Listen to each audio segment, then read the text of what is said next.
The NFL legal chief's retirement has brought speculation as to who will land one of the most lucrative and high-profile general counsel jobs in all of professional sports.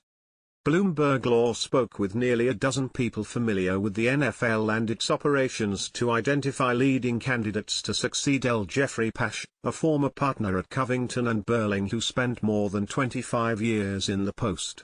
The people requested anonymity because the NFL's search process is private. Possible successors include Lawrence Larry Ferrazani Jr., a former FBI agent and ex-federal prosecutor who has worked at the NFL for nearly 2 decades, Major League Soccer General Counsel Anastasia Daniers-Schmidt, and Brooke Gardner, General Counsel for the senior U.S. Soccer Circuit's developmental league affiliate MLS Next Pro. You need someone who knows about labor issues and the broadcast side of the business, said Jody Balsam, a former NFL lawyer who worked for Pash and is now a professor at Brooklyn Law School.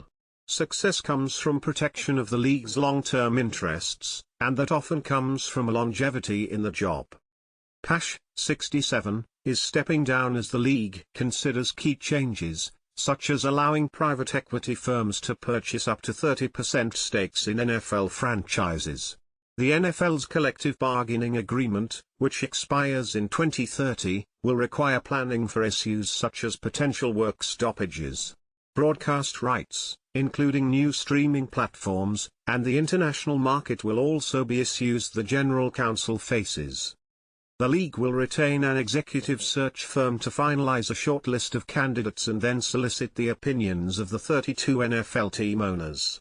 Pash will remain in the top legal role to assist with the search and transition, Commissioner Roger Goodell said in a memo last week. The NFL declined to discuss its succession planning process. The skills required for the job are myriad. Besides being an excellent technical lawyer, a prospective NFL legal chief needs to have the institutional knowledge and relationships necessary to navigate league politics. That individual also must have the gravitas to build consensus in boardrooms filled with big egos. Pash is one of the more high-profile and top-paid Law Department leaders. He received more than $55 million in collective total compensation between 2008 and 2015, federal tax filings by the New York-based league show. That period marks only about 1/3 of his time as the NFL's top lawyer. Pash's forthcoming farewell tours the talk of the Sports Lawyers Association's annual conference this week in Baltimore, said N. Jeremy Daru, a professor at American University's Washington College of Law. The two negotiated during Daru's time at the Fritz Pollard Alliance, a group that pushed the NFL to adopt the Rooney Rule, one of the first corporate diversity, equity, and inclusion programs.